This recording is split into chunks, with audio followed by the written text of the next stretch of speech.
ಅಜ್ಞಾನವಿಸ್ಮೃತಿ ಭ್ರಾಂತಿ ಸಂಶಯ ಅಪಸ್ಮೃತಿಕ್ಷಯ ತಂದ್ರಾಕಂಪವಚಃ ಕೌಂಟ್ಯ ಮುಖಾಯೇ ಚೇಂದ್ರಿಯೋದ್ಭವ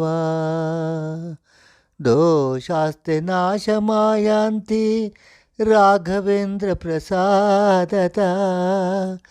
ಓಂ ಶ್ರೀ ರಾಘವೇಂದ್ರಾಯ ನಮಃ. ಓಂ ಶ್ರೀ ರಾಘವೇಂದ್ರಾಯ ನಮಃ. ಓಂ ಶ್ರೀ ರಾಘವೇಂದ್ರಾಯ ನಮಃ. ಶ್ರೀ ಗುರುಭ್ಯೋ ನಮಃ. ಹರಿ ಓಂ. ರಾಯರ ಭಕ್ತರಲ್ಲಿ ವಿನಯಪೂರ್ವಕವಾದ ನಮಸ್ಕಾರಗಳನ್ನು ಅರ್ಪಿಸುತ್ತಾ, ಸುಲಭ ಪೂಜೆ, ಗುರುವಾರದ ಪೂಜೆ, 3 ವಾರದ ಪೂಜೆ, ಇದರಲ್ಲಿ ಈ ಪೂಜೆಯಲ್ಲಿ ನಾವು ತಿಳಿಯಬೇಕಾದದ್ದು, ಇದನ್ನು ರಾಯರ ಹೊಸ ಭಕ್ತರಿಗೆ ಸಾತ್ವಿಕ ಪೂಜೆ ಎಂದೇ ಪರಿಗಣಿಸಬಹುದು. 3 ವಾರದ ಪೂಜೆಯಲ್ಲಿ ಕೊನೆಯ ವಾರ ಹೇಗೆ ಆಚರಿಸಬೇಕು ಎಂದು ಸಾಕಷ್ಟು ಭಕ್ತರು ನಮಗೆ ಕೇಳಿದರು. ಇದು ಸಮಾಧಾನವಾಗಿ ಸಂಪೂರ್ಣವಾಗಿ ಕೇಳಿ. ಮೊಟ್ಟ ಮೊದಲು ಕೇವಲ ಶ್ರೀ ರಾಘವೇಂದ್ರ ಸ್ವಾಮಿಗಳ ಪೂಜೆಯನ್ನು ಅಚ್ಚುಕಟ್ಟಾಗಿ ಮಾಡಿದ್ದೇವೆ ಎಂದು ತಿಳಿಯಬೇಕಾದರೆ ಶ್ರೀರಾಯರನ್ನು ಚೆನ್ನಾಗಿ ಅರಿತಿರಬೇಕು. ಇದು ಚೆನ್ನಾಗಿ ತಿಳ್ಕೊಳ್ಳಿ. ಅವರ ಮಹಿಮೆಗಳನ್ನು ಒಂದಾದ ಮೇಲೆ ಒಂದರಂತೆ ನಿಮ್ಮ ಸ್ಮೃತಿ ಪಟಲದಲ್ಲಿ ಬಚ್ಚಿಟ್ಟುಕೊಂಡಾಗ ಸತ್ಯವಾದ ನಿಜವಾದ ಭಕ್ತಿ ಎಂದು ತೋರುತ್ತದೆ. ಇದು ಪೂಜೆಯ ಮೊದಲನೆಯ ಹೆಜ್ಜೆ. ನೀವು ಯಾರನ್ನು ಕುರಿತು ಸಂಕಲ್ಪದಿಂದ, ವ್ರತದಿಂದ ಪೂಜೆ ಮಾಡಬೇಕು ಅಂತ ನೀವು ತಿಳ್ಕೊಳ್ತೀರೋ ಅದು ನಿಮಗೆ ಇಷ್ಟ ದೇವತೆ ಅಂತ ಕರ್ಸ್ಕೊಡ್ತಾರೆ ಅಲ್ಲವೇ? ಆ ಇಷ್ಟ ದೇವತೆಯನ್ನು, ದೇವರನ್ನು, ಗುರುಗಳನ್ನು ನೀವು ನಿಮ್ಮ ಎದುರಿಗೆ ಇಟ್ಕೊಳ್ಬೇಕು. ಕಾರಣ ಇಷ್ಟೇ, 10 ಮಂದಿಗೆ ನಾವು ಒಬ್ಬರೇ ದೃಷ್ಟಿಯಿಂದ ಒಬ್ಬರಿಗೆ ಹೇಳಬೇಕು ಅಂತ ಹೇಳಿದಾಗ, ಒಬ್ರಿಗೆ ಒಪ್ಪಿಸ್ಬೇಕು ಅಂದಾಗ ಆ ವ್ಯಕ್ತಿನ ಮುಂದೆ ಕೂತ್ಕೊಂಡ್ರೆ ಕಾನ್ಸಂಟ್ರೇಷನ್ನು ಬಹಳ ಚೆನ್ನಾಗಿರುತ್ತೆ, ಡಿಟರ್ಮಿನೇಷನ್ ಪವರು ಕೂಡ ಹೆಚ್ಚಾಗುತ್ತೆ, ಭಕ್ತಿ ಉದ್ರೇಕಗೊಳ್ಳುತ್ತದೆ. ಕಷ್ಟಪಟ್ಟಾದರೂ ಶ್ರೀರಾಯರ ಸ್ತೋತ್ರವನ್ನು ಕಲಿತುಕೊಳ್ಬೇಕು.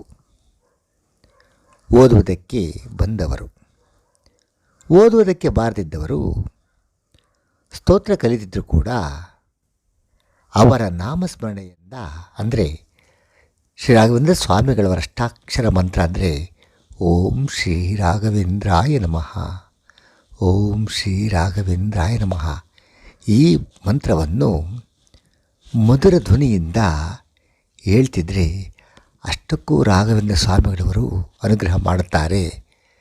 ಯಾವ ರೀತಿ ಅಂತ ಹೇಳಿದರೆ, ಅವರು ತುಂಬ ಖುಷಿಯಿಂದ ಅನುಗ್ರಹಿಸುತ್ತಾರೆ. ನಾವು ಜೀವನದಲ್ಲಿ ಎಷ್ಟೋ ಆಸೆಗಳನ್ನು ಇಟ್ಕೊಂಡು ಶ್ರೀರಾಯರ ಪೂಜೆಯಲ್ಲಿ ತೊಡಗುತ್ತೇವೆ. ನಾವು ಹೇಳಿಕೊಂಡ ದಿನಕ್ಕೆ ಕಾರ್ಯ ಆಗೇ ಆಗುತ್ತದೆ ಎಂಬ ದೃಢ ನಿರ್ಧಾರದಿಂದ, ಆಲೋಚನೆಯಿಂದ ಇದರಿಂದ ಮೊಟ್ಟ ಮೊದಲು ಹೊರಗೆ ಬರಬೇಕು. ರಾಯರು ಇಷ್ಟಪಟ್ಟಿರುವ ಕಾರ್ಯ, ಕೆಲಸ, ಅದರಲ್ಲೇನು ದೋಷವಿದ್ದರೆ ಅದರಿಂದ ನಮಗೆ ಮುಂದೆ ತೊಂದರೆಗೆ ಈಡಾಗುವುದಾದರೆ ಶ್ರೀರಾಯರು ಆ ಕೆಲಸವನ್ನು ವಿಳಂಬವಾಗಿ ಅನುಗ್ರಹಿಸಬಹುದು, ತಡ ಮಾಡಬಹುದು. ಇದಕ್ಕೆ ಯಾವುದೇ ಕಾರಣಕ್ಕೆ ಭಕ್ತರು ಬೇಸರಪಟ್ಟುಕೊಳ್ಳಬಾರದು. ಇದು ಪೂಜೆಯ 2ನೇ ಹೆಜ್ಜೆ.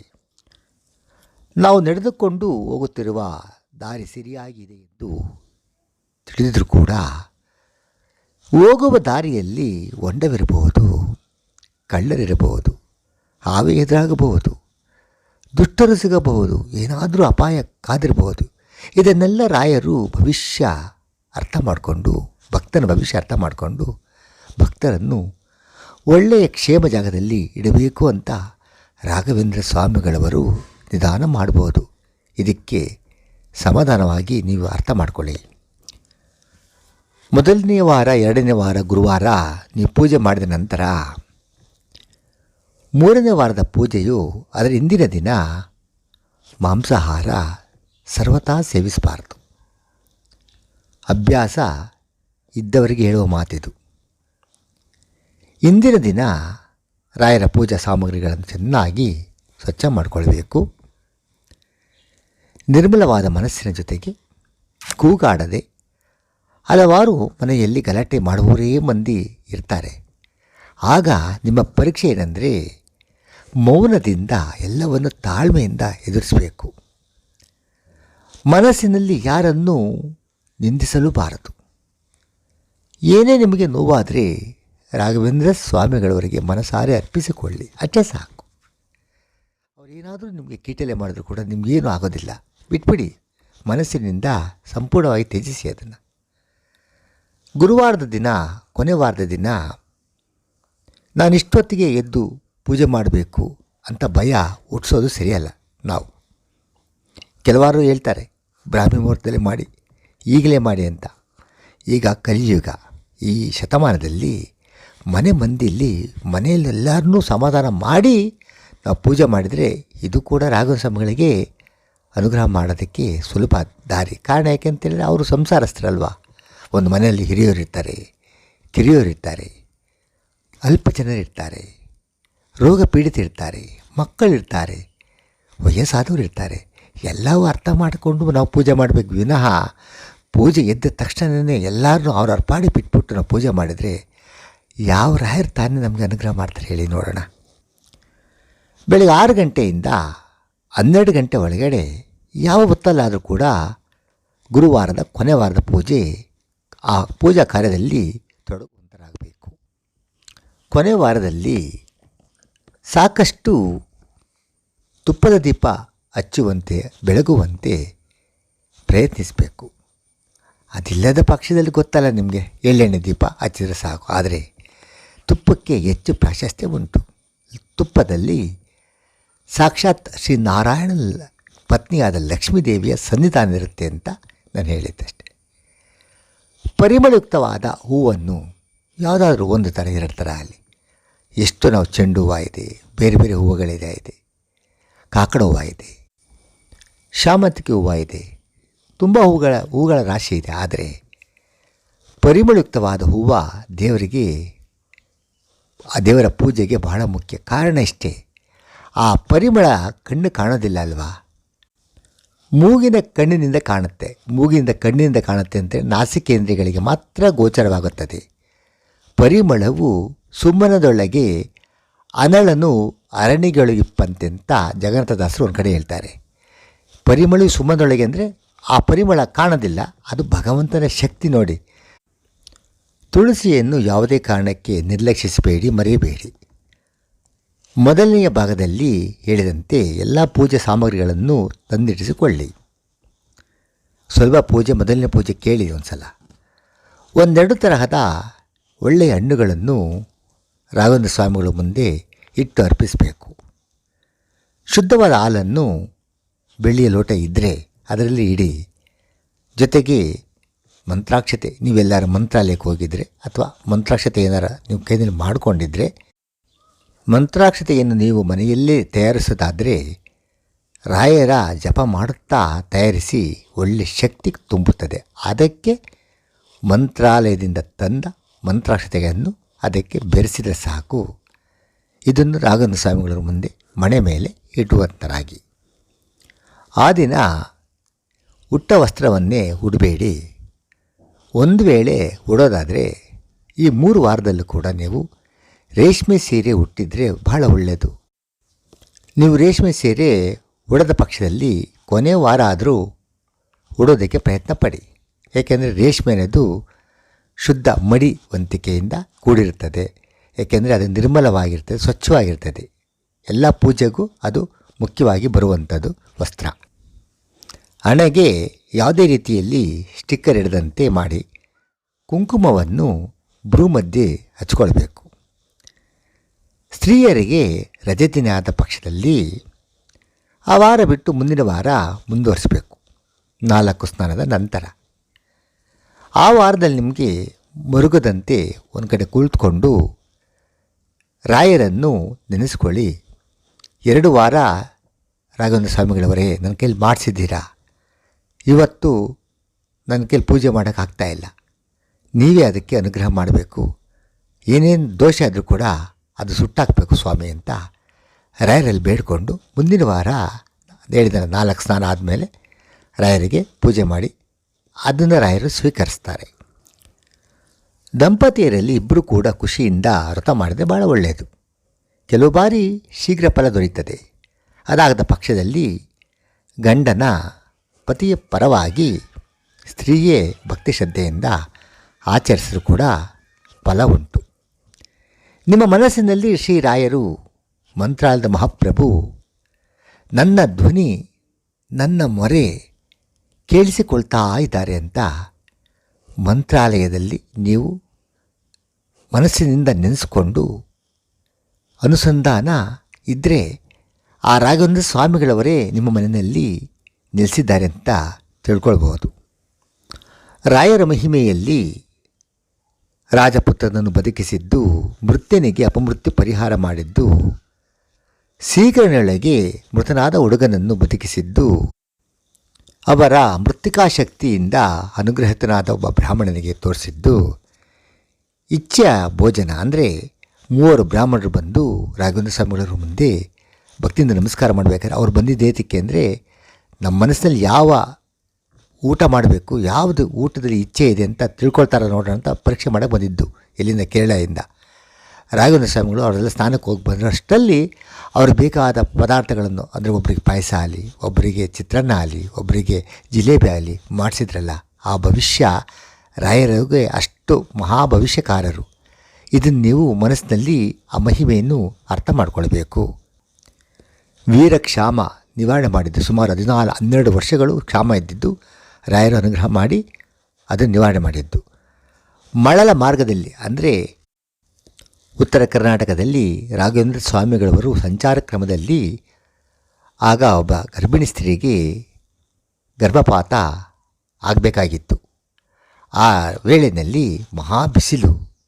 ಮೇಲೆ ತನ್ನ ವಸ್ತ್ರವನ್ನೇ ಮೇಲೆ ಆಕಾಶದಲ್ಲಿ ಇರುವಂತೆ ಮಾಡಿ, ಅಲ್ಲಿ ನೀರೇ ಇಲ್ಲ, ಬರೀ ಬೆಟ್ಟಗುಡ್ಡಗಳು, ತಮ್ಮ ದಂಡಕಮಂಡಲಗಳಿಂದ ಅಲ್ಲಿ ನೀರು ಬರುವಂತೆ ಮಾಡಿ ಒಳ್ಳೆಯ ಮಗು ಹುಟ್ಟುವಂತೆ ಇದಕ್ಕೆ ಅನುಗ್ರಹ ಮಾಡಿದ್ದು ಶ್ರೀ ರಾಘವೇಂದ್ರ ಸ್ವಾಮಿ ಪ್ರಭುಗಳು. ಈ ಕಥೆಯೆಲ್ಲ ನಾನು ಹಾಕಿದ್ದೀನಿ.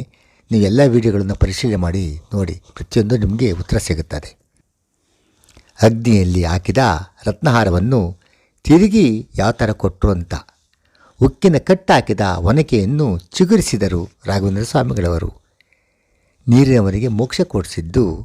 ಇಂತಹ 100 ರಾಘವೇಂದ್ರ ಸ್ವಾಮಿಗಳ ಮಹಿಮೆಯನ್ನು ಒಟ್ಟೊಟ್ಟಿಗೆ ನೀವು ರಾಯರ ಮುಂದೆ ಹೇಳ್ದಿದ್ರು ಅವರ ಮಹಿಮೆಗಳನ್ನು ನೀವು ಮನನ ಮಾಡ್ತಾಯಿದ್ರೆ ರಾಯರಿಗೆ ತುಂಬ ಹತ್ರ ಆಗ್ತೀರ ಅಂತ ನಿಮ್ಗೆ ಹೇಳಿದೆ ಅಷ್ಟೆ.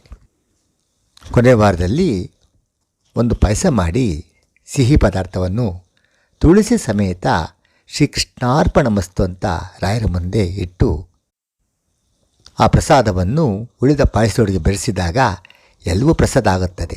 ಕೆಲವು ಮನೆಗಳಲ್ಲಿ ಇದಕ್ಕೆ ಆಕ್ಷೇಪಣೆ ಮಾಡ್ತಾರೆ. ಅಂಥ ಹೊತ್ತದಲ್ಲಿ ಯಾರಿಗೂ ಬೇಜಾರು ಮಾಡದಂತೆ ಆ ಪಾಯಸವನ್ನು ನೀವೇ ಸ್ವೀಕರಿಸಿದ್ರು ಕೂಡ ರಾಯರ ಅನುಗ್ರಹ ಸಂಪೂರ್ಣ ಇರ್ತದೆ ಅಂತ ತಿಳ್ಕೊಳ್ಳಿ. ಗುರು ರಾಘವೇಂದ್ರ ಸ್ವಾಮಿಗಳವರೇ, ನನ್ನ ಯಥಾಶಕ್ತಿ ಯಥಾಭಕ್ತಿ ನಿಮಗೆ ಅರ್ಪಿಸ್ತಾ ಇದ್ದೇನೆ. ದಯವಿಟ್ಟು ಸ್ವೀಕರಿಸಿ.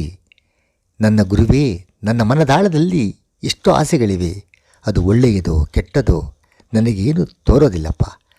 ನಾನು ನಿಮ್ಮ ಮಗುವಿನಂತೆ, ನಿಮ್ಮ ಮಕ್ಕಳಂತೆ ನೀವೇ ನಮಗೆ ದಾರಿದೀಪ ನಡೆಸಬೇಕು. ದಾರಿಯಲ್ಲಿ ಯಾವುದೇ ರೀತಿಯ ಅಡ್ಡಿ ಆತಂಕಗಳಿಲ್ಲದೆ ನಮ್ಮನ್ನು ಉದ್ಧರಿಸುತ್ತಂದೆ ನಮ್ಮ ಸಂಸಾರವನ್ನು ನೀವು ಉದ್ಧಾರ ಮಾಡಬೇಕು ಅಂತ ರಾಘವೇಂದ್ರ ಸ್ವಾಮಿಗಳವರೆಗೆ ರಾಯರ ಸ್ತೋತ್ರ ಬಂದರೆ ಸಂಪೂರ್ಣವಾಗಿ ಒಂದು ಸಲ ಸ್ತೋತ್ರ ಹೇಳಿ ಅಥವಾ ಪುಸ್ತಕ ನೋಡಿಕೊಂಡು ರಾಯರ ಶತನಾಮಾವಳಿಯನ್ನು ನೀವು ರಾಯರಿಗೆ ಅರ್ಪಿಸಬಹುದು.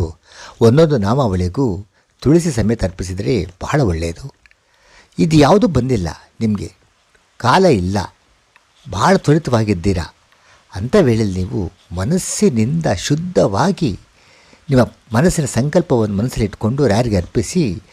ಓಂ ಶ್ರೀ ರಾಘವೇಂದ್ರಾಯ ನಮಃ, ಓಂ ಶ್ರೀ ರಾಘವೇಂದ್ರಾಯ ನಮಃ, ಓಂ ಶ್ರೀ ರಾಘವೇಂದ್ರಾಯ ನಮಃ, ಓಂ ಶ್ರೀ ರಾಘವೇಂದ್ರಾಯ ನಮಃ, ಓಂ ಶ್ರೀ ರಾಘವೇಂದ್ರಾಯ ನಮಃ, ಓಂ ಶ್ರೀ ರಾಘವೇಂದ್ರಾಯ ನಮಃ, ಓಂ ಶ್ರೀ ರಾಘವೇಂದ್ರಾಯ ನಮಃ, ಓಂ ಶ್ರೀ ರಾಘವೇಂದ್ರಾಯ ನಮಃ, ಓಂ ಶ್ರೀ ರಾಘವೇಂದ್ರಾಯ ನಮಃ.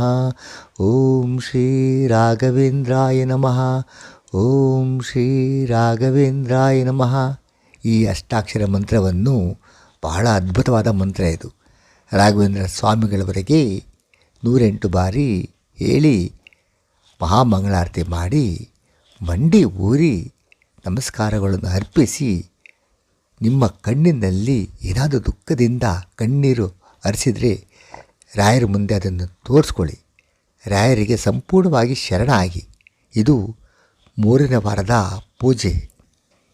ಆ ದಿನ ಮನಸ್ಸಿನಿಂದ ನೀವು ಎಲ್ಲರನ್ನೂ ಪ್ರೀತಿಯಿಂದ ಮಾತನಾಡಿಸಿ ಹತ್ತಿರದಲ್ಲಿ ರಾಯರ ಮಠ ಇರ್ಬೋದು, ಯಾವುದೇ ದೇವಸ್ಥಾನ ಇರ್ಬೋದು, ಹೋಗಿ ನಮಸ್ಕಾರ ಮಾಡಿಕೊಂಡು ಭಕ್ತಿ ಶ್ರದ್ಧೆಗಳಿಂದ ಹಿರಿಯವರ ಹತ್ರ ನಮಸ್ಕಾರ ಮಾಡಿ ಅವರ ಆಶೀರ್ವಾದ ಪಡೀರಿ. ಅವ್ರು ಯಾವುದೇ ಗುಣವಿರಲಿ, ನಮಸ್ಕಾರ ಮಾಡಿದ ತಕ್ಷಣವೇ ಏನಾಗುತ್ತೆ ಗೊತ್ತಾ, ನೀವು ಮಾಡಿದ ಏನಾದರೂ ನಿಮ್ಮ ಲೋಪದೋಷಗಳಿರ್ತದಲ್ಲ, ಅದು ಸಂಪೂರ್ಣವಾಗಿ ಭಸ್ಮವಾಗಿ ಅವರು ಮಾಡಿರ್ತಾರಲ್ಲ ಪುಣ್ಯ, ಅದು ಟ್ರಾನ್ಸ್ಫರ್ ಮಾಡ್ತಾನೆ. ಇದು ಭಾಳ ಸೀಕ್ರೆಟ್ ಮ್ಯಾಟರ್, ಇವೆಲ್ಲ ಯಾರಿಗೂ ಗೊತ್ತಿಲ್ಲ. ಇಷ್ಟು ಮಾಡಿದರೆ, ಇಷ್ಟೆಲ್ಲ ಮಾಡಿದರೂ ಕೂಡ ನೀವು ಏನೇ ಯೋಚನೆ ಮಾಡಿದ್ರು ಅದು ಏನು ಮನಸ್ಸಿನ ನೆರವೇರಲಿಲ್ಲ, ಆ ಕೆಲಸ ಆಗಿಲ್ಲ ಅಂದ ತಕ್ಷಣ ನೀವು ಬೇಸರ ಮಾಡ್ಕೋಬೇಡಿ. ನೀವು ಪ್ರತಿ ವಾರ ನೀವು ಸಂಕಲ್ಪ ಮಾಡಿದ್ರೂ ಪರವಾಗಿಲ್ಲ, ಸಣ್ಣದಾಗಿ ಪ್ರತಿ ಗುರುವಾರ ಅಲ್ಲಿ ನಿಮ್ಗೆ ಯಾವಾಗ ವೇಳೆ ಇರುತ್ತೋ ಆವಾಗ ರಾಯರ ಅಷ್ಟಾಕ್ಷರ ಮಂತ್ರವನ್ನು ಭಕ್ತಿಯಿಂದ ಹೇಳಿ ರಾಯರಲ್ಲೇ ಬೇಡ್ಕೊಳ್ಳಿ. ರಾಯರಿಗೆ ಶರಣರಾಗಿ ಅವರು ಸಂಪೂರ್ಣವಾಗಿ ದಾರಿ ತೋರ್ತಾರೆ. ಇದು ಸತ್ಯ ಸತ್ಯ ಸತ್ಯ. ಪೂಜ್ಯಾಯ ರಾಘವೇಂದ್ರಾಯ